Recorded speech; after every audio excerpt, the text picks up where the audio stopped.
मेरे प्यारे भाइयों बहनों, एक विचारधारा के आधार पर, एक सिद्धांत के आधार पर किसी एक सिद्धांत को लेकर बनी हुई पार्टी ही नहीं है। ये हमारा कांग्रेस का कार्यकर्ता किसी से नहीं डरता, एक इंच पीछे नहीं हटता और देश के लिए अपनी जान देने के लिए तैयार रहता है। मेरे जैसा इंसान जिसने लैपटॉप बांटे हों, लैपटॉप दे दिए हों 18 लाख। ये मैदान काफी बड़ा था, लेकिन बीएसपी के लिए ये मैदान काफी छोटा है। हमारे यहाँ का आदमी नाराज बहुत जल्दी हो जाता है, लेकिन नाराज होने के बाद 2 मिनट नहीं लगाता, उसकी दिल में गहराई में झांक कर देखोगे तो हमारे देश का सबसे गरीब आदमी भी बहुत बड़ा दिल रखता है। होम मिनिस्ट्री हमारी हेडमास्टर है क्या? एलजी हमारे हेडमास्टर है क्या? हम बच्चे हैं क्या? उनकी क्लास में पढ़ते हैं क्या? 2022 में किसकी बनेगी सरकार, किसके सर होगा मुख्यमंत्री का ताज? दर्पण न्यूज लेकर आ रहा है अपना विशेष कार्यक्रम चुनाव चक्र। नमस्कार, स्वागत है आपका प्रातः दर्पण न्यूज में। मैं हूं रमाकांत और आप देख रहे हैं प्रातः दर्पण मेरे साथ। दर्शकों, इस समय चुनाव का बिगुल बज चुका है, हर ओर शोर ही शोर है। उस शोर के बीच एक ऐसी ध्वनि आ रही है जो कहीं ना कहीं वास्तव में इस बुराई के सिस्टम से लड़ना चाहती है। वो आवाज़ है एक ऐसे व्यक्ति की जो समाज को एक दिशा देना चाहता है, एक परिवर्तन देना चाहता है। सोच बहुत अच्छी है। सबसे बड़ी बात है कि राजनीतिक दलों ने जहां अपनी शुचिता खत्म कर दी है, चुनावों से गर्मा गर्मी का माहौल बनता जा रहा है, वो व्यक्ति धीरे धीरे लोगों के दिलों में बस रहा है, वो अपनी बात कह रहा है। आज हम बात करते हैं शशांक अग्रवाल जी के साथ, जो हमारे संग इस समय स्टूडियो में मौजूद है। शशांक उत्तरी विधानसभा से चुनाव लड़ रहे हैं निर्दलीय के तौर पर। चुनाव चिन्ह पेन स्टैंड। तो स्वागत करता हूं शशांक, बहुत बहुत स्वागत है आपका स्टूडियो में हमारे। बहुत बहुत धन्यवाद। शशांक, ऐसी प्रेरणा कहाँ से मिली कि आपको सिस्टम में बदलाव लाने के लिए खुद लड़ना चाहिए? ये आपने बहुत अच्छा ही सवाल मेरे से पूछा है। मैं बहुत लंबे समय से शिक्षा के क्षेत्र में कार्य करता हूँ। मैं टीचर हूँ जो कि सिकंदरा और पूरे आपका जो नॉर्थ आगरा है वहाँ के बच्चों को शिक्षित करता हूँ। मेरे पास हर तबके का बच्चा आता है, गरीब, अमीर, मिड स्कूलिंग, मध्यम वर्ग का, हर तरह का बच्चा हमारे पास आता है और उनकी अलग अलग समस्याएं होती हैं। एक शिक्षा का क्षेत्र एक ऐसा क्षेत्र है जहाँ पे आपका अनुभव, आपकी मुलाकात हर तबके के लोगों की होती है। उनकी अपनी अलग अलग समस्याएं होती हैं, जिन समस्याओं को वो हमारे सामने लेकर आते हैं। तो हम देखते हैं कि कहाँ कहाँ लोग के प्रॉब्लम है। अगर मैं एजुकेशन सिस्टम की मैं बात करूं तो आप देखिए, जितने भी हमारे नेता आते हैं, वादे करते हैं, उनमें से कितने नेताओं ने कोई भी कार्य शिक्षा के क्षेत्र में किया है? जहाँ तक मैं समझता हूँ, आपको पता हो, किसी ने भी शिक्षा के क्षेत्र में कुछ बहुत बड़ा बदलाव करने की नहीं सोची। जो तरीका पुराने जमाने से चलता हुआ आ रहा है उसी को फॉलो किया जा रहा है। यदि मैं बात करूं आपके हमारे सिलेबस की, हमारा जो एजुकेशन सिलेबस है वो कितना ही पुराना है और कितना ही गलत है। वहाँ पे हम हिस्ट्री पढ़ाते हैं, मुगलों की हिस्ट्री पढ़ा रहे होते हैं और पुरानी डेट्स को बच्चों को याद करवाने का कार्य करते हैं। मैं आपसे पूछता हूँ कि अगर आपके बच्चे के भविष्य की मैं बात करूँ, वो आगे किसी प्रोफेशन में जाता है या किसी बिजनेस में जाता है, क्या वो डेट्स उसके काम की होंगी? बिल्कुल वो डेट्स उसके काम की नहीं होंगी। तो हमारा काम है बच्चों को एक बार जानकारी देना कि ये हमारा इतिहास था, यहाँ पर ऐसा हुआ। तो उसके लिए जो हमारी क्लासेस लगनी चाहिए वो हफ्ते में 1 या 2 क्लासेस लगनी चाहिए, जैसे कि स्पोर्ट्स की क्लास लगती है, किंतु उस पर कोई एग्जाम नहीं होना चाहिए। हमारे लिए जो मैंडेटरी सब्जेक्ट हैं वो share market, mutual fund, banking, चिकित्सा, आईपीसी के कुछ नियम और कानून होते हैं, जो बेसिक नॉलेज है जो बच्चों को भविष्य में काम आती है, वो हमारे इस सिलेबस पाठ्यक्रम में जुड़नी चाहिए। कहने का मतलब है कि शिक्षा के क्षेत्र में एक बहुत बड़ी सुधार, एक बहुत बड़े रिफॉर्म की जरूरत है। उसको लेके शशांक इस समय मैदान में उतरे हुए हैं। शशांक, प्राथमिकता शिक्षा पे तो रहेगी, इसके अलावा क्या आपके मन में सोच है जो हमारे दर्शकों तक पहुंचे? अगर आप शिक्षा के क्षेत्र के अलावा मुझसे पूछते तो स्वास्थ्य का बहुत बड़ा एक क्षेत्र है। शिक्षा और स्वास्थ्य दोनों ही एक दूसरे के साथ में चलने वाले पैरेलल लाइंस हैं, जो पैरेलल सेगमेंट्स हैं जो चलते हैं।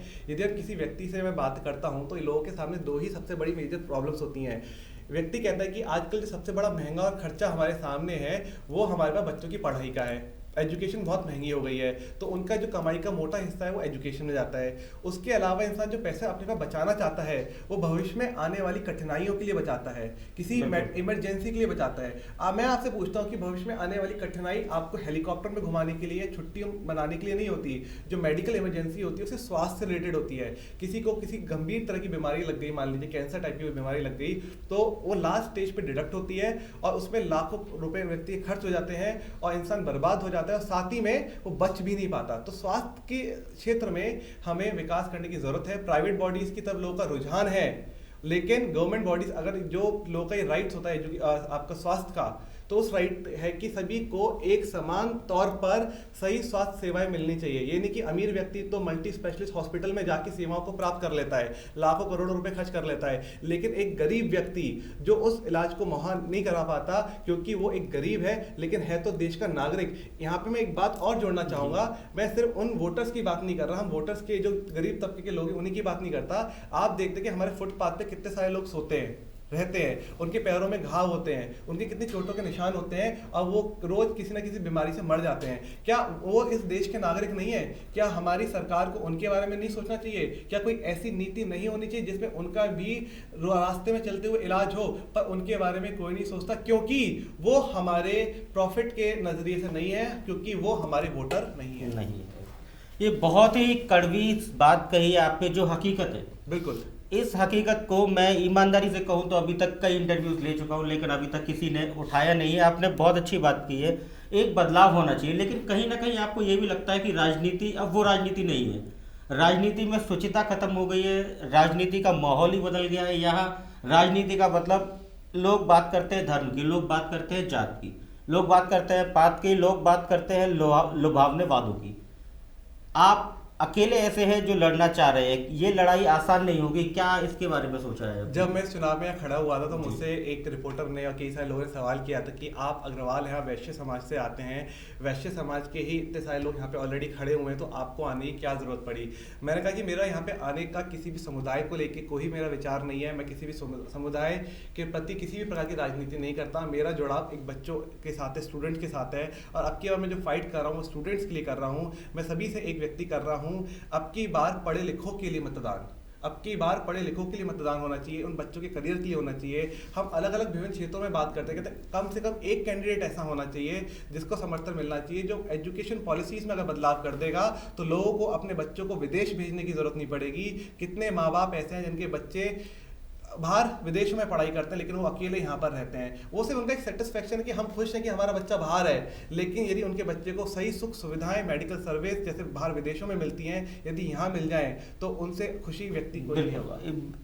कहते भी है कि यहाँ की प्रतिभा बाहर जाती है, अगर यही उचित संसाधन मिलने लगे, सारी सुविधाएं मुहैया हो जाए तो हमारी प्रतिभा को बाहर जाने की जरूरत ही नहीं पड़ेगी और सारा का सारे काम यहीं पे होंगे।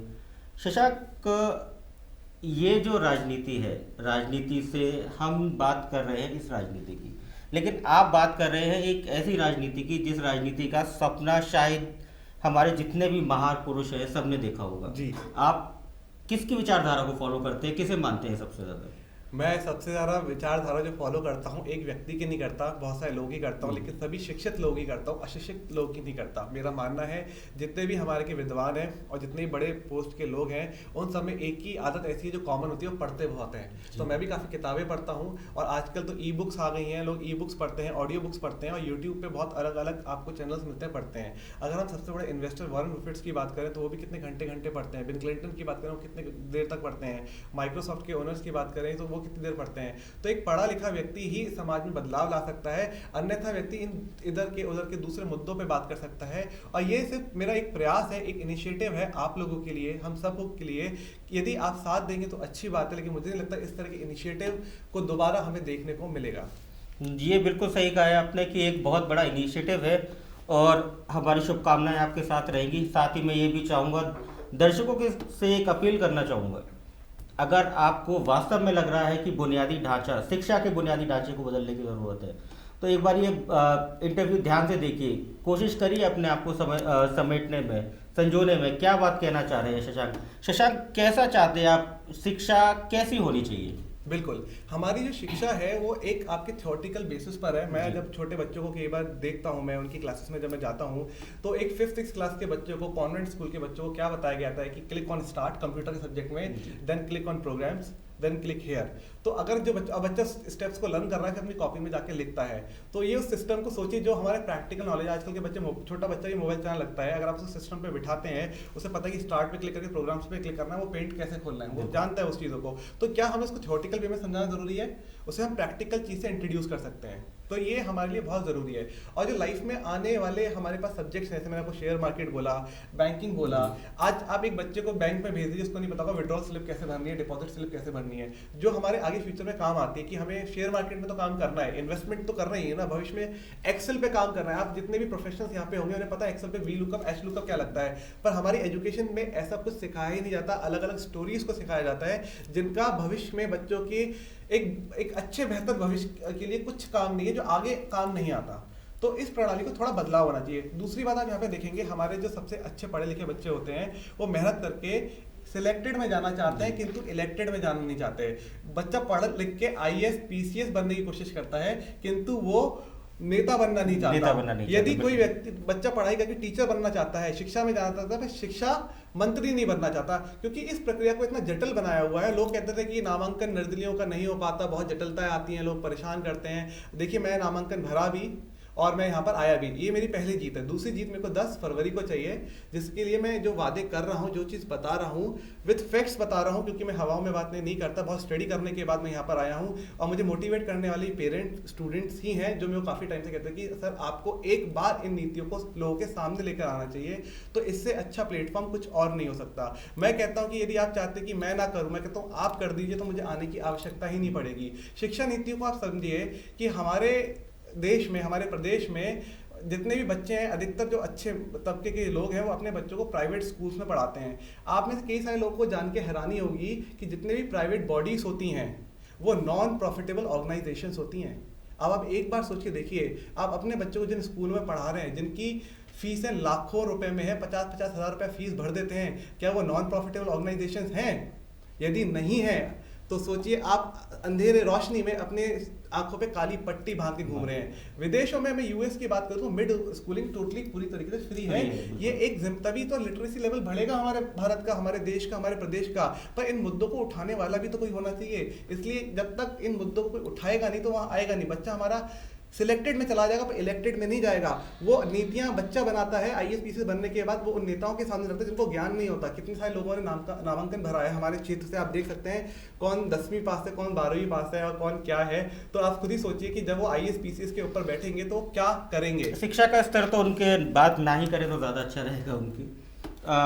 संक्षेप में हमारे दर्शक ये जानना चाहेंगे कि किन किन मुद्दों पर आप चुनाव में उतरेंगे। जैसे मैंने ये बताया आपको, शिक्षा और स्वास्थ्य आपने बताया, मिड स्कूलिंग पूरी तरीके से हर बच्चे के लिए, छोटा हो या गरीब हो, पूरी तरीके से मुफ्त होनी चाहिए। और उस शिक्षा का जो लेवल है वो बहुत अच्छा होना चाहिए। शिक्षकों से सरकारी स्कूलों में BLO वेरीफायर तमाम कार्य करवाए जाते हैं। कई विद्यालय ऐसे प्राइमरी स्कूल हैं जहाँ पे 1st to 5th सिर्फ एक ही टीचर है और उस एक टीचर की ड्यूटी कितने कार्य में लग जाती है। तो आप जान सकते हैं कि उस बच्चे को क्या ही शिक्षा मिलती होगी। एक टीचर 5 अलग अलग क्लास को एक साथ कैसे पढ़ाएगा और 5 क्लास के अलग अलग 3 और 5 विषयों को कैसे पढ़ाएगा। तो ये तो एक फॉर्मेलिटी है जिसको हम पूरा करते हैं। तो ये नहीं होनी चाहिए। एक गवर्नमेंट स्कूल की फैसिलिटी एक टॉप स्कूल की जैसी होनी चाहिए और वो भी पूर्णतः मुफ्त होनी चाहिए।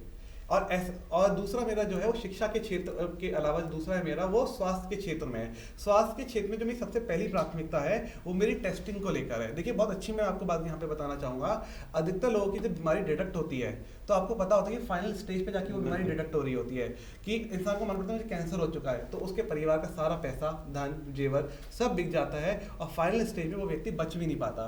तो सवाल ये है कि वो फाइनल स्टेज तक आता कैसे है। इंसान को शुरुआत में परेशानियां होती हैं, हर बीमारी अपना कोई ना कोई सिम्टम देती है, किंतु वो व्यक्ति टेस्ट कराने नहीं जाता। क्योंकि हमें पता है, आप MRI के लिए जाइए या अल्ट्रासाउंड के लिए जाइए, कितने महंगे टेस्ट होते हैं। यदि व्यक्ति को जिस समय दर्द हुआ, कहता है आज देखता हूँ 2 दिन आराम मिलेगा तो मैं चला जाऊंगा, और अगर वो चला भी जाए, कोई बीमारी डिटेक्ट नहीं हो, तो बड़ा वो उसे दर्द होता है कि यार कोई बीमारी डिटेक्ट नहीं, फालतू में पैसे बर्बाद चले गए। क्योंकि वो अमाउंट अपने आप में बहुत अच्छा अमाउंट है। तो टेस्टिंग अगर फ्री होगी तो गरीब हुआ या अमीर हुआ, उसको आज दर्द होगा, अगले दिन वो हॉस्पिटल में खड़ा होगा और टेस्टिंग कराएगा। तो यानी फर्स्ट स्टेज पे बीमारी डिटेक्ट हो जाएगी, लास्ट लेवल पर आएगी नहीं, तो स्वास्थ्य में जो होने वाला खर्चा है वो भी बच जाएगा। क्योंकि हमने जहां से बीमारी उत्पन्न हो रही थी हमने वहीं पर ही रोक लगा दी। तो स्टार्टिंग में हर चीज के खर्चे कम होते हैं और बाद में वो खर्चे बहुत बढ़ जाते हैं। नुकसान ज्यादा होगा तो ज्यादा बरतना पड़ेगा। इसलिए मैं कहता हूं कि मैं आज यहां पर आया हूं, इन चुनाव में मुझे जिताएं जिससे हमारा और नुकसान ना हो पाए। तो ये थे हमारे साथ शशांक अग्रवाल। शशांक अग्रवाल ने बहुत ही सदी हुई भाषा में अपनी एक सरल अंदाज में बताया कि उन्हें प्यार चाहिए, जनता का प्यार चाहिए, क्योंकि वो वादे नहीं कर रहे हैं, वो एक बुनियादी ज़रूरतें हैं जो हमारी शिक्षा, स्वास्थ्य, उन पे चुनाव लड़ना चाह रहे हैं। ऐसे में उनकी अपील है कि उनका साथ दिया जाए, और जो उन्होंने बात कही है वो वास्तविकता में बिल्कुल सटीक बैठती है, क्योंकि कहीं ना कहीं इन दिनों, जैसे मैंने पहले भी कहा था कि चुनाव जो हैं इस समय बिल्कुल शुचिता खत्म हो गई है। अगर पढ़े लिखे व्यक्ति आएंगे, सामाजिक दायरा जिनका अच्छा होगा, तो चीज़ें बहुत बेहतर होगी। शशांक, संक्षेप में कोई अपील या कोई बात आप कहना चाहेंगे दर्शकों से, जनता से? मैं बिल्कुल दर्शकों से एक बात कहना चाहूँगा कि इस चुनाव में आने के लिए बहुत हिम्मत चाहिए होती है, जो मैंने उठाई है स्टूडेंट्स के लिए, आप लोगों के लिए। आप लोग की कोई प्रिय पार्टी होगी जिससे आप प्यार करते होंगे, शायद वो प्रिय पार्टी मेरी भी हो सकती है, लेकिन कोई भी व्यक्ति इन जिन क्षेत्रों की मैं बात कर रहा हूँ उसमें कार्य नहीं कर रहा है। इसलिए मैं जनता से अपील करना चाहूँगा, मैं 403 में से सिर्फ आपसे एक सीट मांग रहा हूँ इस स्वास्थ्य और शिक्षा के क्षेत्र के लिए। हमारी जो भी जीतने वाली पार्टी हैं, सभी पार्टियाँ 300, 350, 350 सीटों का वादा कर रही हैं, तो मेरी एक सीट से उनका नुकसान नहीं होगा, और मैं जीतने के बाद भी उन्हीं के साथ बैठ के आप लोग के लिए कार्य करूंगा। इसलिए मुझे आपका सहयोग चाहिए कि मेरे जैसे और व्यक्ति मुझसे प्रेरणा लेके आगे आके धीरे धीरे इन क्षेत्रों में जुड़ के आप लोगों के लिए कार्य कर सकें, और हमारी जो ये प्रणाली है राजनीति की उसको बदल सकें। धन्यवाद।